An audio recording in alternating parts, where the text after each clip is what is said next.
Guys, nongeye kuguha ikaze kuri The Truth Inside. Rero channel yawe igwereza imwe mu nkuru utarabasha kubona hirya no hino ku mbuga nkoranyambaga. Birababaje cyane, ni inkuru y'agahinda, ni inkuru iteye ubwoba cyane. Guys, nongeye kukubwira rero, wowe utabashe gukora subscribe ujye ukanda subscribe ahantu ubona handitse subscribe kugira ngo ujye ubasha gukurikirana imwe mu nkuru tukugezaho, cyangwa se amwe mu makuru tuba dushaka kugira ngo uhite uyabona ari wowe wa mbere ubu wa mbere kuyabona. Iyi ni inkuru yacicikanye hirya no hino ku mbuga nkoranyambaga, dore ko aho byagiye bigaragara hirya no hino nubwo utabashije kuyibona mu kanya gatoya, ariko njyewe nkaba mbereyeho kugira ngo mitenye kugezaho muri kano kanya nubwo utigeze ubasha kuyibona. Iyi nkuru yatangaje abantu benshi bahita batangira kuvuga ati isi irarangiye. No gusenga cyane, no kwegera Imana tukiyeza, tukumva yuko buri kimwe cyose turi mu murongo w'Uwiteka. Nawe nk'uko ubibona kuri video iri imbere yawe, urabona yuko ubutaka bwari gise, cyangwa se imihanda yaridutse, ibintu byose bijyamo hasi. Icyo nakubwira yuko ni inkuru y'agahinda cyane, dore ko abantu bamaze kwitaba Imana muri no mpanuka n'abantu 424. Guys, birababaje cyane kubivuga, nago ndumva mbese bine agahinda cyane. Ni inkuru byabereye aho ubwo imvura yaraguye maze imaze kuba nyinshi cyane. Nyuma yaho bumvi ikintu kiraridutse, ahantu hose kiramenaguritse, kiracakaguritse hose, ibyari biri hejuru byose bihita ikinogo cyangwa se ubutaka buhita bubimira. Ni inkuru y'incamugongo yagiye ibabaza abantu benshi cyane. Guys, yababaje abantu benshi, dore ko turimo kwihanganisha bagiye babura imiryango yabo. Ni iby'agahinda cyane, ni iby'agahinda, biteye agahinda n'akababaro cyane. Nawe nk'uko ubibona, urabona yuko nta muntu wasigaye. Abaye bari hejuru bahise bavuga ati ubusi ibi bintu kuko bibaho, cyangwa turi muri bya bihe bya nyuma. Ngiye uko mbibona, nkabibona kuri video yanjye ndimo gushaka kukugezaho, ndabona isi imeze nkaho iri mu marembere, isi imeze nkaho irimo irarangira.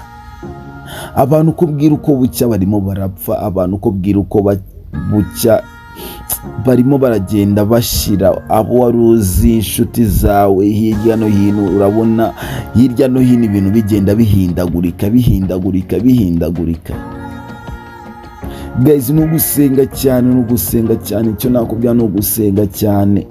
Ibi bintu biteye agahinda n'akababaro, ntago ari ibintu byo kurebera gutya ngo uhite wumva yuko Mana we. Ndi kukubwiza ukuri, iyi mpanuka ikimara kuba, no kugira ngo ubone umurambo wawe birababaje. Mana we, ntago bishoboka, nta nubwo byanashoboka. Abantu benshi bagiye babura babo, bavuze ati nta kundi, ntago wapfa kubona umuntu wawe ngo ubashe kuba wamushyingura mu mahoro, umubiri ubashe kuba wagenda ukawushyingura ukawutuza heza. Biragoye, ntago bishoboka kuko cyaridutse kigwamo ndani hasi cyane. Birababaje guys, birababaje. Ni inkuru y'agahinda hirya no hino. Iyi ni inkuru yabereye muri Repubulika Iharanira Demokarasi ya Kongo, niho byabereye. Ariko ubibonye nawe uhita ubona baba we, ni ibintu bibabaje, ni ibintu biteye agahinda n'akababaro. Baba we, gusa wowe ukurikirana inkuru yacu, icyo nakubwira, dusigira ubutumwa hasi basi wifuriza bamwe mu bantu babuze imiryango yabo, ndetse unifuriza n'uwabashe kuvamo umwuka cyangwa wabashe kuvamo umubiri, umwifuriza iruhuko ridashira, kuko ni iby'agahinda n'akababaro. Biteye agahinda n'akababaro guys. Ni inkuru twabashe kuhita tubona muri ako kanya, tuhita tubona yuko ibintu birarangiye, isi irarangiye, nta gisigaye. Niki mutabona? Imyiryane mureke, tureke imyiryane, tureke ibintu byo kugirana amafitina, tureke ibintu by'amashyari, dushire hamwe. Ahubwo njye ndabibona nkumva umutima urashigutse nk'uko abandi nabo bagiye babibona. Birababaje guys, birababaje. Iki ni ikintu giteye agahinda n'akababaro.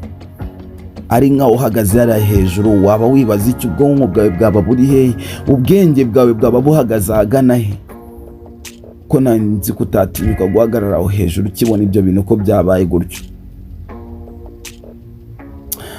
Baba we, Mana we, birababaje gusa. Imana ihereze iruko ridashira, babashe gutabaruka, ndetse n'abasigaye bakomeze kwihangana, kuko birababaje.